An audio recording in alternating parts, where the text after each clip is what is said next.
আসসালামু আলাইকুম and hello everyone, welcome back to my tiny world. কী অবস্থা সবার, কেমন আছেন? আশা করছি সবাই অনেক অনেক ভালো আছেন। আমিও আলহামদুলিল্লাহ ভালো আছি। তো 25 সালের প্রথম দিন কীভাবে কাটিয়েছি সেটা আপনাদের সাথে শেয়ার করেছিলাম, আর 24 সালের লাস্ট দিন কী করেছি সেটা আজকের এই ভিডিওতে জুড়ে আপনারা দেখতে পাবেন। তো ওই দিন আমার কোনো প্ল্যানই ছিল না। অনেকের দেখেছি ফেসবুকে কত কত প্ল্যান হ্যান ত্যান, তো আমার তেমন একটা কোনো প্ল্যান ছিল না। তো তার আগের দিন এই ব্যান্ডগুলো বানিয়েছিলাম। তো এই ব্যান্ডগুলোর ফটোশ্যুট করা বাকি ছিল, এই জন্য দেখলাম রোদ উঠেছে ভালো। তো ভাবলাম যে এই রোদের মধ্যেই এইগুলোর ছবি তোলা দরকার। তো এগুলো নিয়ে নতুন কাজ শুরু করেছি, আরও নতুন নতুন অনেক কালেকশন আসবে। তো এগুলোর জন্যই এই যে এগুলো এনে স্টক করা হয়েছে। তো নতুন বছরে এগুলোর নতুন কালেকশন অলরেডি হয়তো কিছু আপনারা দেখে ফেলেছেন, আরও অনেক কিছু নতুন আসতেছে, সেগুলো ভিডিও আমি আস্তে আস্তে শেয়ার করব আপনাদের সাথে। তো ওই দিন বসে কি করব, কোনো কাজ নাই, এগুলো ফটোশ্যুট করলাম। তো ফটোশ্যুট শেষ করে এরপরে ভাবলাম যে আর একটা নতুন বানাই, যেহেতু নতুন বছরে নতুন করে শুরু করতে যাচ্ছি। একটা রানিং বিজনেস ছিল যেটা আমি অফ করে দিয়েছি, জুয়েলারির বিজনেস।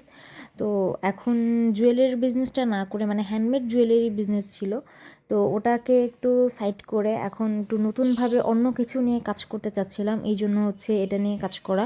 তো নতুন আমি যেহেতু কুশি কাটার কাজ শিখেছি, ভাবলাম যে একটু ডিফারেন্ট কিছু করা যাক। তো এই জন্যই এগুলো নিয়ে কাজ শুরু করেছি। তো ভেবেছি যেহেতু নতুন বছরে নতুন কিছু ডিজাইন লঞ্চ করব, এই জন্য ওই দিন ভাবলাম যে ওই দিন বসে যদি কিছু কাজ এগিয়ে রাখা যায়। আর এগুলো করতে আমার মিনিমাম 1 থেকে 1.5 ঘন্টা সময় লাগে, একটা পুরোপুরি একদম কমপ্লিট করতে। তো এই যে ফুলগুলো বানিয়ে নিয়েছি।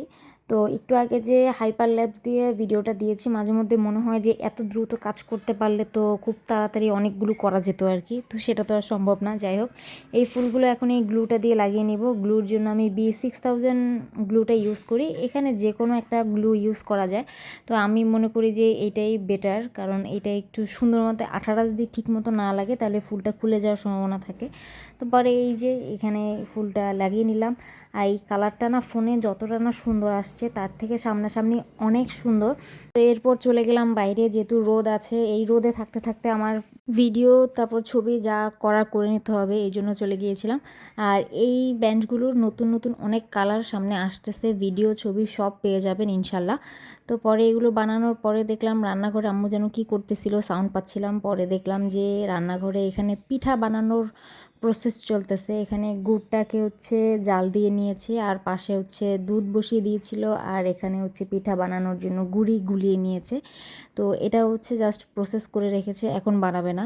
তো পরে এগুলো করার পরে আমি আম্মু দুইজন বসে দুপুরের লাঞ্চ করে নিয়েছি। লাঞ্চ করার পরে আমি নিচতলায় চলে আসি, আম্মু 5 তলায় থাকে, আমি 2 তলায় থাকি। তো 2 তলায় আমার বাসায় এসে একটু ঘুমানোর চেষ্টা করেছিলাম, কারণ আমার একটা বদভ্যাস হলো, আমার এই রুমটা ছাড়া আমি কোথাও শান্তি কিন্তু ঘুমাতে পারি না। এরপরে ঘুম থেকে উঠে যখন আম্মুর বাসায় যাই সন্ধ্যার সময়, তখন গিয়ে দেখি আম্মু অলরেডি পিঠা বানানো শুরু করে দিয়েছি, প্রায় একদম শেষ। আমি আম্মুকে বলেছিলাম যে পিঠা বানানো শুরু করলে আমাকে একটা ফোন দিও। তো পরে আম্মু বললো যে আমি যেহেতু ঘুমিয়েছি এই জন্য আমাকে ফোন করে নাই। একদম যখন শেষ তখন আমাকে ফোন করে বলেছে, তুই যদি ভিডিও করতে চাস তাহলে তাড়াতাড়ি চলে আয়। এরপর আমি ঘুম থেকে উঠে তাড়াহুড়ো করে চলে এসেছি বাসায় এই পিঠা বানানোর ভিডিও করব বলে। আমি চিন্তা করেছি যে এবছর যে কয় ধরনের পিঠা খাবো আমি সবগুলোর ভিডিও আমি আপনাদের সাথে শেয়ার করব। কয়েকদিন আগে আমি আমার ইউটিউব চ্যানেলে ভাপা পিঠার ভিডিও আপলোড করেছিলাম। তো আজকে এই সাজের পিঠা। তো এই পিঠাকে আপনারা কে কী নামে চিনেন অবশ্যই আমাকে কমেন্টে জানাবেন, নামটা জানাবেন যে এই পিঠাকে আপনারা কে কী নামে ডাকেন। এটা তো আমরা সাজের পিঠা বলি বা চিতই পিঠা বলি। তো এটাকে রসে ডুবানো যেটা বলে আর কি। তো এই আম্মু সবগুলো পিঠা দিয়ে দিচ্ছিল রসে। আমি আমার তেমন একটা মিষ্টি পছন্দ না, কিন্তু ইদানিং আমি প্রচুর মিষ্টি খাচ্ছি, আমি কেন জানি না। যেই জিনিসগুলো আমার সবথেকে বেশি অপছন্দের ছিল সেই জিনিসগুলো আমি এখন বেশি খাচ্ছি, জানি না কেন। তো পরে সন্ধ্যার সময় কফি খাবো। তো দেখলাম যে বাসায় কফি দুধ কিছুই নেই। তো পরে নিচে নামলাম, আর তখন দেখলাম এত পরিমাণ ঠান্ডা, ওই দিন প্রচণ্ড ঠান্ডা ছিল বাইরে।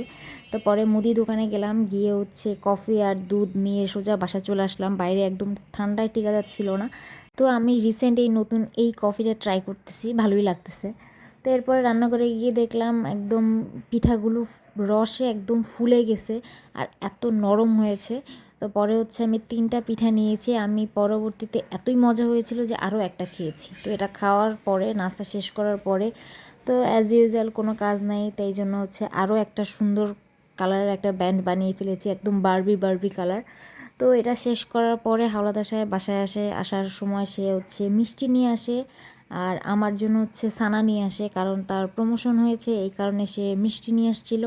আর আমি যেহেতু এই রসে মিষ্টিটা খাই না, এই কারণে সে আমার জন্য ছানা নিয়ে আসছিল, আম্মুর জন্য মিষ্টি নিয়ে আসছিল, আবার বাসার মানুষজনদের জন্য সেম জিনিসগুলো নিয়ে আসছিল। তো এগুলো হচ্ছে খুলে দেখতেছিলাম, অ্যান্ড হচ্ছে পরে ছানা ট্রাই করেছিলাম, অনেক মজার ছিল। এরপরে যখন প্রায় 12টা বেজে যাচ্ছিল তখন হচ্ছে ছাদে গিয়েছিলাম। আমি প্রতি বছরই ওই দিন ছাদে যাই ওই টাইমে, মানে প্রায় 12টা বাজবে ওই টাইমে, কিন্তু আমি কোনো প্রকার বাজি ফাটাই না, জাস্ট দেখতেই যাই। তো এই ছিল আমার 2024 সালের শেষ দিনের ভিডিও, মানে এভাবেই আমার দিনটা কেটেছিল। তো আমার এই ভিডিওটা আপনাদের কেমন লেগেছে অবশ্যই কিন্তু কমেন্টে জানাবেন। আর যদি ভিডিওটা আপনারা ফেসবুক থেকে দেখে থাকেন তাহলে পেজটা ফলো করে দেবেন, আর ইউটিউব থেকে দেখে থাকলে প্লিজ চ্যানেলটা সাবস্ক্রাইব করে দিবেন। তো আজকের মতো এই পর্যন্ত, নেক্সট কোনো ভিডিওতে দেখা হয়ে যাবে। ততদিন পর্যন্ত ভালো থাকবেন, সুস্থ থাকবেন, আল্লাহ হাফেজ।